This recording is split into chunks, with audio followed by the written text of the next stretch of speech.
Hey, everybody. Welcome to another episode here at the Round Table. I hear my brother Dustin. What's up, man? What's going on, man? We're just killing it, dude. We just wrapped up a crazy good episode, dude. So We finally made time to record 2 in a day. 2 in a day. So you're going to see me in the same shirt for 3 fucking episodes because I wore this last time, I'm pretty sure. Oh, you did. You Yeah. had the last episode. You had the 7 diamonds. Oh, that's right. It was a couple of episodes ago, but I don't know. I just threw this one on. no, man. So along the same lines, dude. Like, and this could be super short. Even just a quick little message, but We don't know how to do that. we don't. We just got to start going.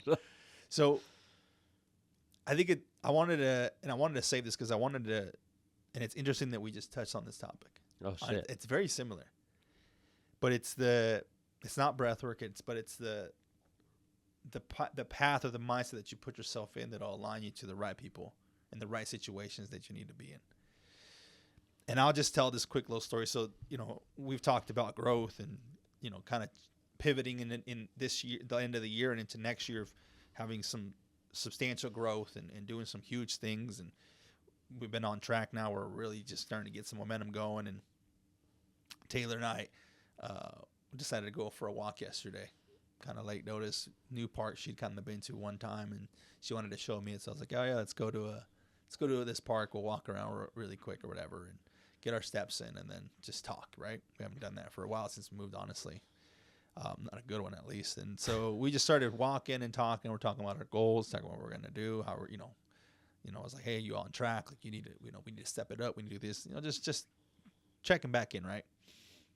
And we're about the end of the walk, and I was like, oh, let's just walk down here. I wanted to go towards the other side of this park or whatever. And I also I see a house, and we were about to turn around. And I was like, oh, there's a cool house over there right at the end. Let's just keep going. Then we'll just turn around and we'll go to the car. So we get to the end, and we're looking at this house, and there's this old guy outside, not on property, but on the park side, the park property, the public park. And start talking to him. He's probably he's in his 70s. Like, now I know that, but just imagine that, kind of reminds me of like Grandpa Cushy. And I'm sitting out there we're talking to him, and he's kind of talking about this dog that annoys him, blah, blah, blah, neighbors. And, he's like, have you guys seen the swing? And I'm like, no. He's like, it's our first time here. He's like, oh, come follow me. So we go through this like back end, and there's a swing that's on like a edge of the little creek or whatever. Where's this at? Let's go back. Let's back up. North Salt Lake, or not North Salt Lake. Not where the dog bit her, right? No, this is out by our house. It's like 10 minutes away from our house. Okay, so Lehigh then. Yeah, it's in Lehigh. And so he was showing us this, and I was like, oh, what's your name? Kind of gave me his name, asked me what I did, and blah blah blah. And I was like, oh, we just walked over because I wanted to see this house. And he's like, oh, it's my house. I was like, oh, really? Oh, it's a sick looking house, man. And he's like, yeah. I was like, what do you do? And long story short, he tells me that he's in steel. So he owns a Utah. He's the owner of a steel company here in Utah. They're actually working on one of the big projects. I'll tell you after the show, but it's out in Draper. So I'm like talking to him, and I'm like, oh, da da da da. He's like, I was like, oh, that's super cool. My father-in-law and I would love a house like this, like all steel. And he's like, oh, you actually got concrete inside, like there's no carpet. And I'm like, what? Damn. Like, damn. All right. And he's got like a basketball court in his backyard, a tennis court. So I'm talking huge house, dude. So I'm like, oh, dang. And he's like, do you want to come see it? And I'm like, really? This is like, it's 7:30 at night, so the sun's going down. I was like, man, aren't you supposed to be getting ready for bed? Yeah. So I'm like, yeah, I would love to. And he's like, all right, let's go. So we walked through his backyard, and we start, walking up. He's like, oh, let me just check with my wife, make sure that, we're okay with it. And she's like, yeah, I'm sure we'll be fine, but let me just double check. So goes inside. He's like, hey, sweetie, we got some people that want to look at the house. And he's like, okay. I got pictures I'll show you after. I mean, sick house, dude. Like, no joke. Concrete floors, massive, like, living area. He's got, like, his dad was in one of the wars, and he's got, like, 3 of his guns with his uniform framed, and a 68 Impala, like, super clean, like, all crazy stuff you would see in a rich person's house, right? And so I say all that to say this. So, he's showing all these things. I'm asking him questions while we're walking, and I'm just like in awe. Like, this dude doesn't even know us. It gives Taylor this, I guess he makes like these little, I don't know, lawn things out of metal that he gives to people if they come by his house or something. He's like, oh, you want one? Gives her a dragonfly. Okay, cool. So we, keep walking around his house, and at the end, it's about time for us to go. So I'm like, I got to pick this guy's brain, So I start asking him questions. How long ago did you start your company? He started it when he was like in his 20s, like 23, I think is what he said. And I was like, what made you start your own company? And long story short, he's like, yeah, I worked for some guy, and, I just jerked to me, fired me, and, I started my own thing. And then he called me back to want to get me back, and it didn't work. I'd already kind of got the taste of freedom, doing my own business. And so he kind of, long story, he's a talker. Like I say, he reminds me of Gary and Grandpa Kushi. Like his stories were not like quick, like we were there for like 2 hours. And so we get to the end, and he's asking me questions like, he's telling me like, I don't even know how much money's in my account. My wife, I'm glad that I could have built this business with my wife. This isn't my business, it's our business, and asking for advice, like, just picking his brain. You don't get around millionaires all the time. Right. And so I'm like asking all these questions, and he's like, let me ask you a question. He's like, I had a partner back in the day when I first started with, and he'd made these, I'm going to call them a gizmo because I don't know what they are, but essentially it was something that would help steel production. It was essentially a template, and he used to make these. Like, he was one of the smartest guys I ever met. But I told him we should make a bunch of these and sell these to guys that can manufacture it, mass produce it, and make $1 off every product. And he's like, no, they're gonna sell it for $1.75. They're gonna make more than us. And he's like, he couldn't understand that we were still gonna make money, but he was so greedy about wanting to make the most money. And so he's like, I'm gonna ask you. He's like, if I gave you a business and I showed you how to make $1 million, but the salesman was going to make $1 million, and you would only make 500,000. What would you do? Take it. And Taylor like looks at me, and I'm like, I'd be ecstatic. Yeah. And he starts laughing, and I was like, no, but after that ecstaticness, I would want to duplicate and scale it. And he's like, oh, I've said that question to hundreds of people. You're one of the first ones that ever gets it right. And I was like, the people that I'm around, like, that's just what they've shown me, right? And I was like, it's like the McDonald's model of like, just to make $1 off every hamburger, and you're set. Like, you don't need to make the most, just make a little bit off of a lot. And Taylor and I are like, whenever we say our goodbyes, and like googling him after, and I'm like, oh damn, this dude's like, freaking awesome, dude. Yeah, he definitely owns a big company. And I'm like, we're on track. And that whole story to me was just because of the mindset and the things that I'm doing, it's putting me in positions. And I didn't get anything out of this old man, like monetary, but down the road, the information that he was able to give me, the wisdom that he told me, I could take that to a different conversation. I could take that for the rest of my life. Hold on, let me interrupt you real fast though. That's something a lot of people don't understand, because I've said it a lot. I mean, I'm going to use Country Jam as an example real fast here. I'll try to make this fast. Oh. Instead of saying, let's keep our prices fairly low, fairly equivalent, my buddy's been going for years. He stopped going because the same tickets he bought 6 years ago were $500 for everything. Whoa. Right? So I'm just going to throw out random numbers. 5 years later, I understand there's inflation and stuff, but you're talking $1,000 for the same thing. Guess what? 5,000 less people can afford $1,000. So are you not going to continue to make more money by having an average price for something? I understand there is, and I get it, because you got to have good, better, best, right? I get it. And you can be the best, but you have to work. You have to be able to supply that at that price. Right. But if you're giving the exact same thing with no added benefit, you're going to lose money. 100%. Which is basically what that guy's saying. Yep. Instead of, yeah, that's what I am seeing out of the story, because I would think the same thing. Well, I don't care what that salesman's making, because if that salesman goes out and sells $5 million, guess what? I just made 2.5. Yep. Yep. Okay. I want that motherfucker selling 10 million, so I make 5. Yes. I understand that, because at the end of the day, that guy's doing the labor. Why not pay him to bring me the money? Yep. I mean, hopefully that's what it is. From my understanding, that's where you're saying it, scale which makes sense. You create leaders to lead for that. Like, yes. You don't have to be.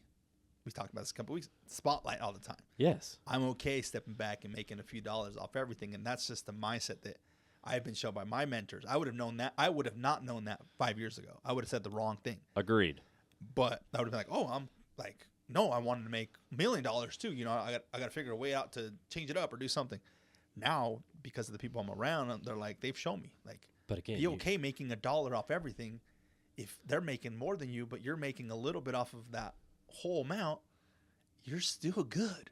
Like, you're still more well off than you're still putting in the work because you're doing something. Yes. But you're making sure that that person that's out there selling for you or doing the work for you feels good. Yes. Because when you work for a company, per se, you want to be treated well.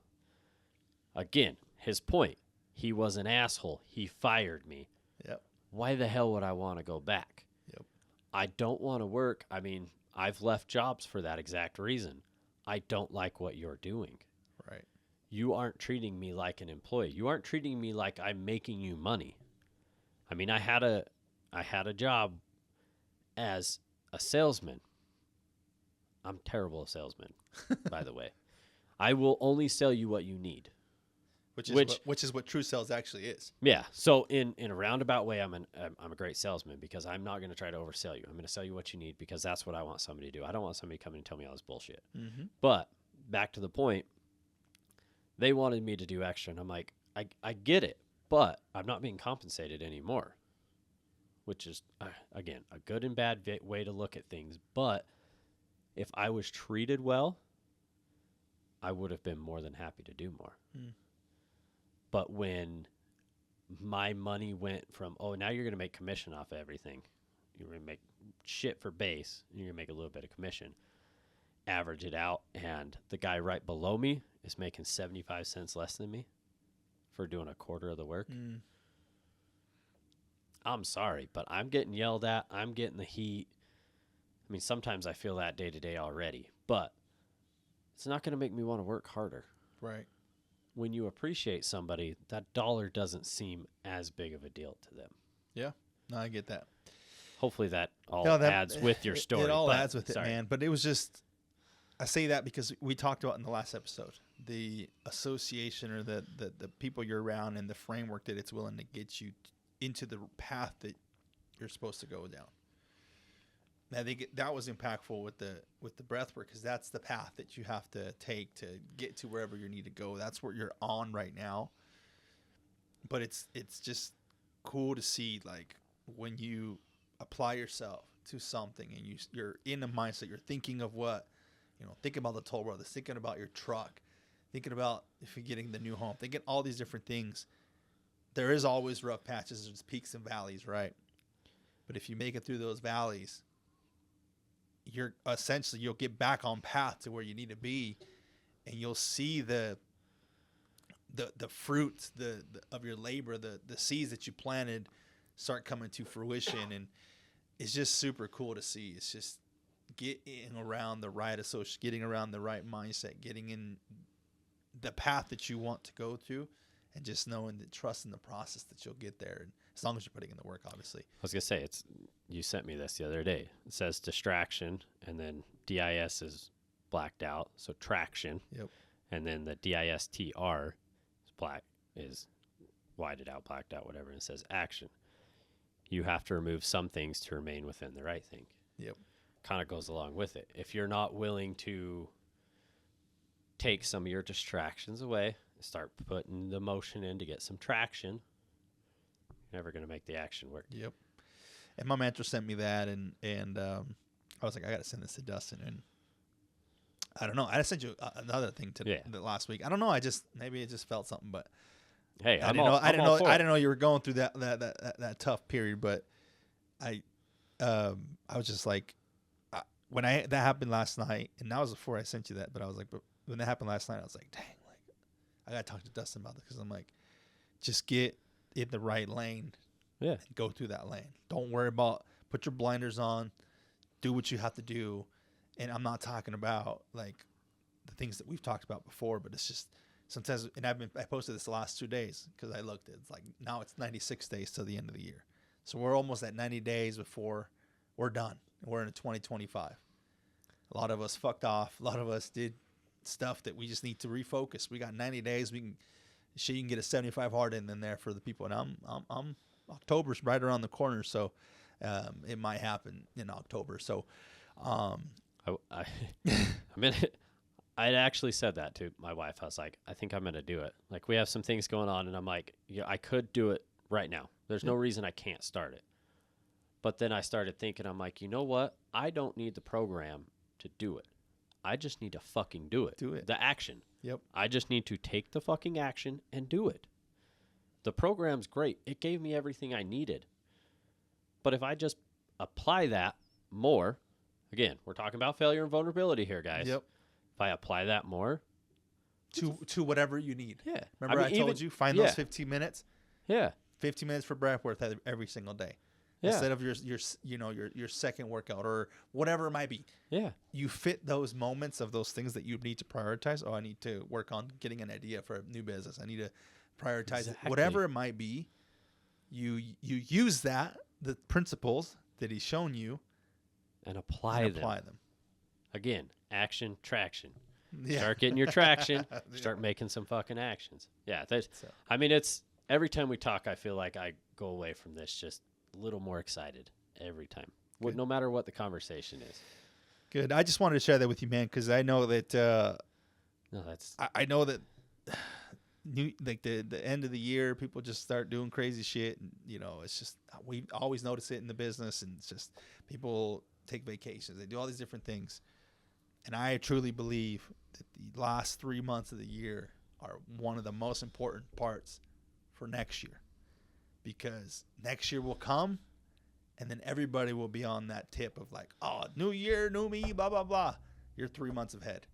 You're 3 months ahead of everybody, and then January's over, and then they're all gone, and you're already, 100 and whatever that would be, 90 plus 30, 120, 120 days into momentum into the first year, and you're killing it. So I just thought I'd share that with you, man. I thought it was super cool. I feel like and they're not the only one. I have other stories of. I'm talking about millionaires, big time, not just in my business, in the business that I'm affiliated, but people outside of it. I just meet them, and I'm like, how am I getting around these people? Renee? Two things I can tell you. One, you're willing to ask a question. You're willing to go up and say, hey, I like this about you. I like that about you, which generally, most millionaires or people with power or money or something, they generally are a lot nicer than most people think. Hell, we met Andy Frisella. We met The Muscle. We met Tim Grover. We met Renee. We met some powerful people. Yeah. Not one of them was a dick to us. Nope.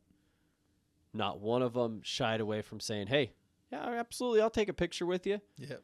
They didn't care. They were genuinely nice people. Smiled, happy. Granted, we were at an event. They were all happy. They had a good time at the event. But they were happy. Mm-hmm. And again, you've told me a few stories where you've ran into random people, and they just... Super cool. Yeah, most people are. You talk to, most people, and if you're willing to say something or ask a question, 90% of people are cool. I've done the same thing, just randomly started talking to some people here, there, done it more, and had some great conversations, learned something new. It's like when we were in Moab, learned about why people decide to come to fucking Utah, of all places. If I hadn't lived here, I don't know that I would have come here because of the stipulation with us. Right. and the Mormon Yeah. religion and everything. I'm not bashing on it. I'm just making a Yeah, blanket yeah. statement The here. assumption that people have Yeah. when they The hear assumption Utah. people have Yeah. when they hear. But Yeah. you come here and you start looking around. You start looking at the mountains, talk to the people. It sucks. He's lying. Don't come. It's true.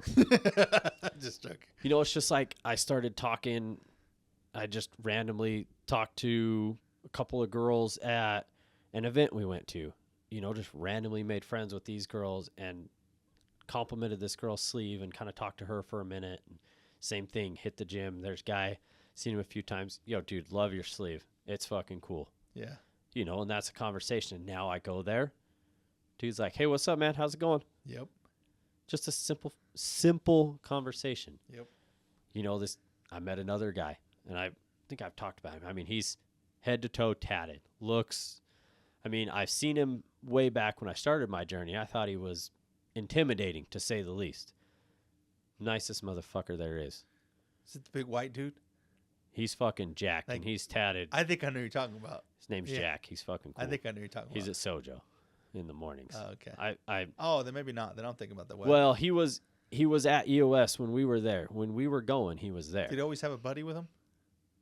He had a couple guys with him that would show up and he'd talk to every now and then. I think I know who you're talking about. But he's tatted head to toe, and you know, he talked to him, and he's had a colorful past, and you know, but he's super cool. Makes good money. He's happy with what he's doing. He's content with himself. You know, and he's the nicest motherfucker. I mean, I went to Sojo because I was like, I need to change. I'm gonna go there. First thing I saw him, first thing I did was walk up and say hi. Yo, I haven't seen you for a while. I just wanted to come up and say hi, see how you been, talk to you a little bit. Most of the time when I get there now, because I've been going to South Jordan the last few days. Just get straight to it. Yeah, I've been struggling, like we talked about in the last one. And the hardest thing for me is to want to be around a lot of people when I'm in that mode, especially lately. But at the same point, I'm there, I do the work, I show up, make sure, but I've been kind of to myself. But yeah, I mean, don't judge a book by its cover. And go up and fucking say hi. No, I'm going to challenge you now that you say that. I want you to, next time you in your head or you're like dealing with yourself, look outside yourself and talk to somebody, make somebody's day. I just want you to try that. Very good point. I just want you to try that. I'm down. Because my mentors always told me that. Yeah. Is when you get out of your head, you can't be mad anymore because you're actively trying to be cool with something. Like you're looking outside yourself. So I want you to try that and let me know if it works. Trying to figure out when I talked to that guy at the gym. If you were feeling like out of it or. So it would have been this week. And I think it was this week that I talked to him. It was either. It was sometime. Yeah, it was sometime in the last week, and it did. And I will say it did help. Like even mentioning to the girl behind us in line, "Yo, love your sleeve. Yeah. It looks good." You know. That's cool, man. Most people are. Yeah, it's dumb.